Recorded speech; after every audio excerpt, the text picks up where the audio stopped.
ओम श्री परमात्मा ने नमः। आज हम गीता के तीसरे अध्याय के 28वें श्लोक का अर्थ सहित श्रवण करेंगे। तत्ववित्तु महाबाहो गुण कर्म विभागयोः गुणा गुणेषु वर्तन्त इति मत्वा न सज्जते। अर्थात, परंतु हे महाबाहो, गुण विभाग और कर्म विभाग को तत्व से जानने वाला महापुरुष संपूर्ण गुण ही गुणों में बरत रहे हैं ऐसा मानकर उनमें आसक्त नहीं होता।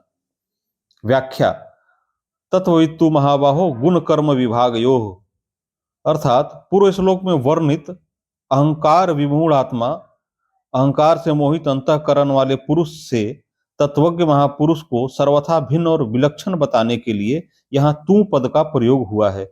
सत्व, रज और तम ये तीनों गुण प्रकृति जन्य हैं।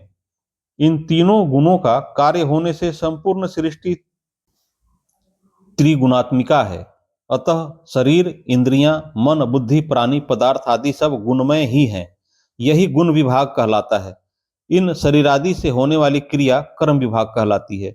गुण और कर्म अर्थात पदार्थ और क्रियाएं निरंतर परिवर्तनशील हैं। पदार्थ उत्पन्न और नष्ट होने वाले हैं तथा क्रियाएं आरंभ और समाप्त होने वाली हैं।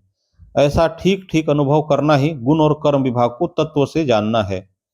चेतन अर्थात स्वरूप में कभी कोई क्रिया नहीं होती।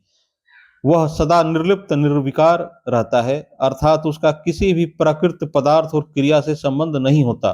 ऐसा ठीक ठीक अनुभव करना ही चेतन को तत्व से जानना है।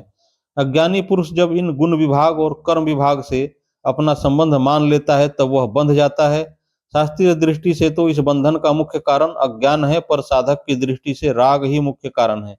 राग अविवेक से होता है, विवेक जागृत होने पर राग नष्ट हो जाता है। यह विवेक मनुष्य में विशेष रूप से है। आवश्यकता केवल इस विवेक को महत्व देकर जागृत करने की है। अतः साधक को विवेक जागृत करके विशेष रूप से राग को ही मिटाना चाहिए। तत्व को जानने की इच्छा रखने वाला साधक भी अगर गुण, पदार्थ और कर्म क्रिया से अपना कोई संबंध नहीं मानता तो वह भी गुण विभाग और कर्म विभाग को तत्व से जान लेता है। चाहे गुण विभाग और कर्म विभाग को तत्व से जाने, चाहे स्वयं चेतन स्वरूप को तत्व से जाने, दोनों का परिणाम एक ही होगा। रेलगाड़ी का इंजन चलता है अर्थात उसमें क्रिया होती है, परंतु खींचने की शक्ति इंजन और चालक के मिलने से आती है। वास्तव में खींचने की शक्ति तो इंजन की ही है, पर चालक के द्वारा संचालन करने पर ही वह गंतव्य स्थान पर पहुंच पाता है।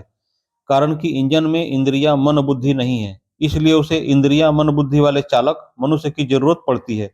परंतु मनुष्य के पास शरीर रूप इंजन भी है और संचालन के लिए इंद्रियां, मन, बुद्धि भी। शरीर, इंद्रियां, मन, बुद्धि ये चारों एक सामान्य प्रकाश अर्थात चेतन से सत्ता स्फूर्ति पाकर ही कार्य करने में समर्थ होते हैं। सामान्य प्रकाश ज्ञान का प्रतिबिंब बुद्धि में आता है। बुद्धि के ज्ञान को मन ग्रहण करता है, मन के ज्ञान को इंद्रियां ग्रहण करती हैं, फिर शरीर रूप इंजन का संचालन होता है।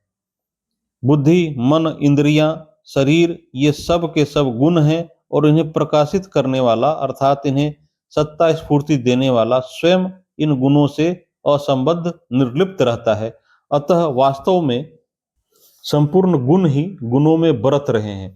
श्रेष्ठ पुरुष के आचरणों का सब लोग अनुसरण करते हैं, इसलिए भगवान ज्ञानी महापुरुष द्वारा लोक संग्रह कैसे होता है इसका वर्णन करते हुए कहते हैं कि जिस प्रकार वह मनुष्य संपूर्ण गुण ही गुणों में बरत रहे हैं ऐसा अनुभव करके उनमें आसक्त नहीं होता, उसी प्रकार साधक को भी वैसा ही मानकर उनमें आसक्त नहीं होना चाहिए।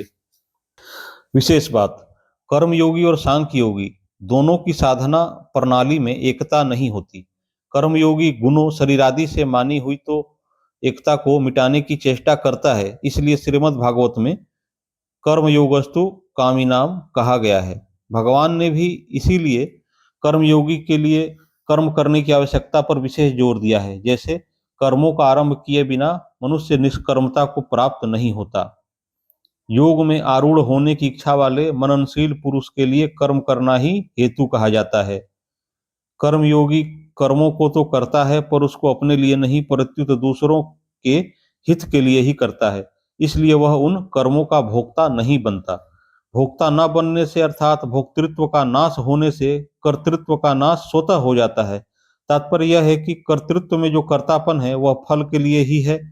फल का उद्देश्य न रहने पर कर्तृत्व नहीं रहता, इसलिए वास्तव में कर्मयोगी भी कर्ता नहीं बनता। सांख्य योगी में विवेक विचार की प्रधानता रहती है। वह प्रकृति जन्य गुण ही गुणों में बरत रहे हैं ऐसा जानकर अपने को उन क्रियाओं का कर्ता नहीं मानता।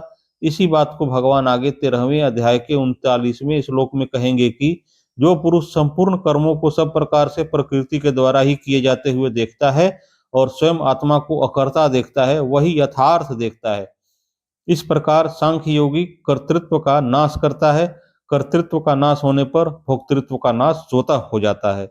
तीसरे अध्याय के आरंभ से ही भगवान ने कई उदाहरणों एवं दृष्टिकोणों से कर्म करने पर ही जोर दिया है। जैसे जनकादि महापुरुष भी निष्काम भाव से कर्म करके परम सिद्धि को प्राप्त हुए हैं। मैं भी कर्म करता हूँ। ज्ञानी महापुरुष भी अज्ञानी पुरुषों के समान लोक संग्रहार्थ कर्म करता है। इससे सिद्ध होता है कि प्रत्येक दृष्टि से कर्म करना ही श्रेयकर है। परिशिष्ट भाव, जो अहंकार से मोहित नहीं होता वह तत्वित होता है। इस तत्वित को ही दूसरे अध्याय के 16वें श्लोक में तत्वदर्शी कहा है। तत्ववित गुण विभाग और कर्म विभाग से अर्थात पदार्थ और क्रिया से सर्वथा अतीत हो जाता है। जब तक साधक का संसार के साथ संबंध रहेगा तब तक वह तत्वित नहीं हो सकता। कारण कि संसार के साथ संबंध रखते हुए कोई संसार को जान ही नहीं सकता। संसार से सर्वथा अलग होने पर ही संसार को जान सकते हैं, यह नियम है।